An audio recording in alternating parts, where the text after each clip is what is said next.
Hey, what's up, fam? Thank y'all for tuning in once again. As always, be sure to like, share, comment, and subscribe. And when you do subscribe, hit that notification bell so every time I drop a video, you will be the first to know about it. So, it's starting to look like the rumors about the Tyre Nichols assassination, or whatever you want to call it, murder. Seems like these rumors just may be true that this was something personal. Think about it, y'all. Before I get into this NPR story, think about it. They've got this dude just yards from his mother's house. And we've said previously that it looks like that this young brother was targeted. So most likely they knew where this man lived or knew where his parents lived and waited for him to get to the house. Maybe he had just left his girlfriend, his alleged girlfriend's house, and that's why this police officer was on the phone with somebody once he pulled this man up. But let's get into the story, because here is what's not really being, I haven't seen it being put out a lot. I saw it, yesterday on the news, but this here shit, like, man, people should be like trying to tear down the police station, burn it down. But you know what? It showed me that my people really are stuck on everything. If it ain't racial, then it ain't worth fighting for. Like, there are all these brothers that's, offering each other over gangs, drugs, girls every day. And there's no outcry. We have a white policeman who do the same thing to a brother. And we have marches, Black Lives Matter, all that kind of stuff. And again, Black lives should matter no matter who violates them, right? Now you have these police officers. And it seems like we made up every excuse in the book to not have a nationwide protest, because the majority of them are black police officers. But y'all gotta understand, these black police officers are in a system that has a history of mistreating black people. I mean, it just is what it is. So y'all can say, well, they black, it's not racist or whatever. Understand this. Remember, these brothers were in this system that has trained people to treat black people a certain way. Contrary to popular belief, these brothers were taught the same thing that the white officers have been taught and trained to do. Which means they're the type of people that are police first, black second when it comes to their daily lives. The only time they're going to be black first if it's something racial happens in the department and they want to go get Benjamin Crump. So, can this act be deemed like a racially motivated? It's personal, but yes, because think about it. When you have these young brothers out here do the gang violence or street violence or whatever, and they're like shooting each other,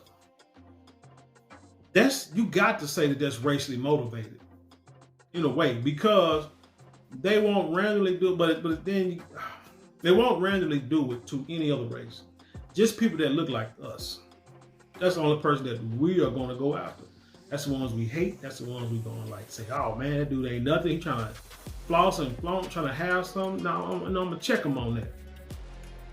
Think he big and bad, I'm gonna check him on it, but we won't check nobody else. But then it's also about proximity too, because if you grew up with, now I do have a story where, like, when I was in high school, right after high school, there was a white guy who was, I don't know if he was street or tried to be street, but he was in the street, in the drug game, and he went to the wrong apartment complex, and they robbed him, and shot him in the complex or whatever, and he drove down the street and crashed and died.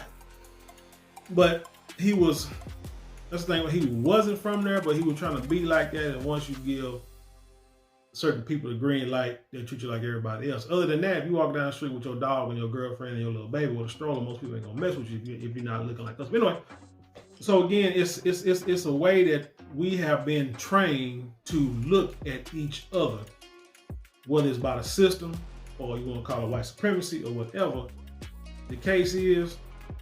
That's what it is. And so this here is no different.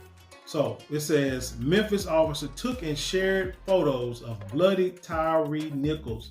Documents show. And I'm trying to go through this as quickly as I can. Memphis, Tennessee documents released Tuesday provided a scathing account of what authorities call the blatantly unprofessional conduct of 5 officers involved in a fatal police beating of Tyre Nichols during a traffic stop last month, including new revelations about how an officer took and shared pictures of the bloody victim. Guess who the officer was? The officer, Demetrius Haley, stood over Nichols as he lay propped against a police car and took photographs, which Haley sent to other officers and a female acquaintance, according to the documents released by the Tennessee Peace Officer Standards and Training Commission. Do I need to read more? Now, I said in my last video that Brother Tyre, dad, stepdaddy, or what have you, said that his son would not be involved with another man's wife. And I said, with all due respect, bro, you don't know that. You don't know what your wife is doing 24/7. How are you gonna know what another grown man is doing? You are not here. You don't know what you gonna do 24/7. And they say if you was messing with a married woman, you gonna lie about it. So, and if he was messing with a married woman, he ain't gonna tell nobody about it. You feel what I'm saying? This is gonna be a private thing. So again, the story went out. There were rumors. And I guarantee that the press, the police, or whoever told that dad to say, hey, tell him that this is not true. And he went out there and did it. And then the next thing you know, here we go. This said he sent these pictures to 4 other officers and a female acquaintance. What acquaintance was that? This, I would love to see. And like I said, this should be an outrage. You looked at this video and you could see that this was personal. Let's go. Let's say, quote, your on-duty conduct was unjustly, blatantly unprofessional and unbecoming for a sworn public servant. The Memphis Police Department wrote in requesting that Haley and the other officers be decertified. Haley's lawyer declined to comment, and lawyers for the other 4 officers either declined to comment or did not respond to requests from the Associated Press. The 5 other officers, I don't care about that either. As many as 13 Memphis officers could end up being disciplined. The newly released documents are part of a request by the Memphis Police Department that the 5 officers who have been charged, they have been certified. We just said that. Haley, who was driving an unmarked car and wore a black sweatshirt hoodie over his head, forced Nichols from his car using loud profanity, then sprayed him directly in the eyes with a chemical irritant spray, according to the statement. Quote, you never told the driver the purpose of the vehicle stop or that he was under arrest, it states. Haley did not have his body camera on when he stopped Nichols, but was on a phone call with someone who overheard the encounter, which was probably that female acquaintance. Nichols ran from the officers, but was apprehended again a few blocks away. At that point, Haley kicked him in the torso as 3 other officers were handcuffing him. Other officers kicked Nichols in the face, punched him, or struck him with a baton. According to the footage captured on a utility pole camera, one officer appeared to quickly take a photo of Nichols on his phone as flashlights are shining on him. You and the other officers were captured on body-worn cameras making multiple unprofessional comments, laughing, bragging about your involvement. They added, you admitted you did not provide immediate medical aid and walked away and decontaminated yourself from chemical irritant spray. And further accused Mills of later failing to give Nichols' mother an accurate account of what happened. It said Martin claimed Nichols tried to snatch the officer's gun from his holster after another officer forced him out of the vehicle, with Martin helping by grabbing Nichols' wrist. However, video evidence does not corroborate the gun grab claim. The documents say, man, this was a murder, period. And I know you've seen stories about the chief, the lady chief, who created the Scorpion unit, say she was also over the Red Dog unit in Georgia back that started like in the 90s. And I remember when they said Red Dog, the first thing I thought was 1 to the 2 to 3 to 4, them dirty Red Dogs done kicked the door. And they got everybody on their hands and knees and ain't gonna stop till they find them keys. Goody mob. You know what I'm saying? Dirty South. Man, I remember that. Said audio from a body camera did not capture Nichols using profanity or making violent threats. Instead, he appeared calm and polite in his comments to the officers. Martin, meanwhile, cussed at Nichols and threatened to knock him out as he commanded Nichols to put his arm behind his back. This was personal. I hope this be a long investigation. These boys in jail, you know, for the rest of their life. But they still investigate this whole Scorpion unit they disbanded after this incident. A hearing officer wrote of Justin Smith, you admit you struck an unarmed and non-violent subject with a closed fist 2 or 3 times in the face because you and your partner were unable to handcuff him. How you ain't gonna handcuff the little bitty man? You sprayed, well, he probably was fighting because y'all were whooping his butt and trying to kill him. You sprayed the subject with your chemical irritant spray and also held the individual's arm while other officers kicked, punched, and pepper sprayed him several times. In a letter from Smith included in his file, he defends his conduct, stating Nichols was violent and would not comply. But again, the cameras does not show that. Bean was accused of holding Nichols by one arm while another officer pepper sprayed and beat him with a baton. It also noted that his indifference to Nichols' distress in the aftermath was reported by a civilian who took video of the incident. Nichols died 3 days later, which is a lie. Like the mom said, he died that night. He just kept him on life support just for the hell of it. After the beating, his family attended the State of the Union address Tuesday. Hell. I don't think I would have went to that State of the Union address because I know all these politicians are frauds. They ain't gonna do nothing anyway. All they gonna do what they do. Wore that little black pen. What's the pen for? I don't want to see no pen that say 1870 or whatever say. I want a pen that says law number 1870 that was passed or whatever, the George Floyd bill, whatever that's thing. You know, something law that said we're gonna like disband and revamp the police.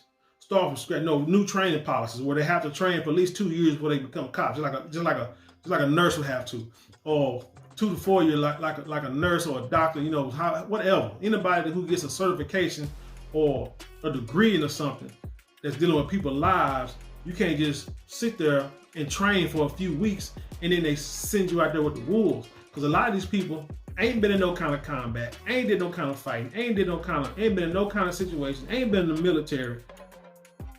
And you give them guns and badges and cars and radios and send them out to the hood, knowing that these instances will escalate. Now, this is not one of those instances. This was a personal vendetta. Period. This was a gang who went out looking for this dude. At least this. What's this damn policeman's name? This one policeman. What the hell his name is? Demetrius Haley. At least he was out for revenge for whatever reason to prove a point. And you proved your point, but now you must pay the consequences. Man, I hate this story. I ain't watched the video, and I refuse to watch it because I don't want to see that. Because I think it's stuff like that is just another way they can use that as a weapon to keep black folks in that place. But I'm gonna end with this. And I hate to use it for this video, but hey, it's never a perfect time to do anything. We have to teach our youngsters about the laws. Amber Rose, you want to teach your son something? Don't teach him about your tampons. Teach him about how to conduct himself when in public, how to conduct himself around policemen. Like, be quiet. Yes, sir. Yes, ma'am. No, sir. No, ma'am. Turn a video on. Make sure you're in a well-lit area. Don't pull over in the dark. If they pull their lights on, if you close to home, you just go on, roll to the house. I mean, you know, call your mom on the phone and say, hey, the police is pulling me over. Something. You let all the windows down when they pull you over, regardless if it's daytime or nighttime. Radio off, car off, key on the dash, hands up. Period. Just to protect yourself. Regardless if you think it's fair or not. Teach your kids, because what a lot of people don't know is up until the 1970s, and I don't know exactly when it was outlawed, but there were laws on police forces to where if you took off running, they could shoot you. And matter of fact, if you remember the old West shows, or you remember the old police shows, criminal take off running, the police say stop or I will shoot. That was a real thing. That was a law. They could do that. If you took off running and they say stop or I shoot, you keep running, they gonna shoot. Yes, you had some police who probably said bang bang, stop or I shoot. Or misused it, say stop or I shoot, and the person ain't running, they still shoot. Yes, and which is probably why the law was taken off the books. But you gotta think about this. We're talking about 40 something, almost 50 years ago. I knew about this law. I'm 45 years old. I knew about this law. Read about it, heard about it. So which means, just like when I said in videos about how the people that my mother grew up with and the racism she faced when she was growing up in a little small town in Arkansas, the people that, and those little kids, when she was a little kid, my mother's still living and those kids still living. So they still had that mentality regardless. And I'm sure they passed it down, or some of it down, to their children. Same thing, you gotta look at the same thing with this police force. Yeah, that law has been outlawed since the 70s. But those same police chiefs were still there, who were rookies. That's when that law was enforced, or young in the game, and they grew up and they remember that law, and whatever teachings they had, they still getting that teaching. Ain't nothing changed. So you got to teach your children to be smart, because the goal in any situation in life, I don't give a doggone how old you are, or what you think your position is, or how you feel people should treat you. The goal is to get home every time, no matter what. Get home, recoup, find a way to fight that battle a different way than to risk losing your life. Again, we're not talking about this per se, because this, it seemed that Brother Tyre did everything he was supposed to do, but when he saw that his life was in danger, or figured out who that dude was, and figured out that this man is police, he trying to kill me, brother trying to run home. Couldn't get back in the car, because he probably wanted to shoot, but he probably felt that, hey, if I take off running, I'll run this big old dude, and I'll make it to my mama's house, and then, all is well. Unfortunately, it didn't work out that way, and man, I hate this. Them dirty dogs. But anyway, tell me what you think about this story. Leave your comments below and share it with the world. And with that being said, I'll leave you in peace, and I'll see you on the other side.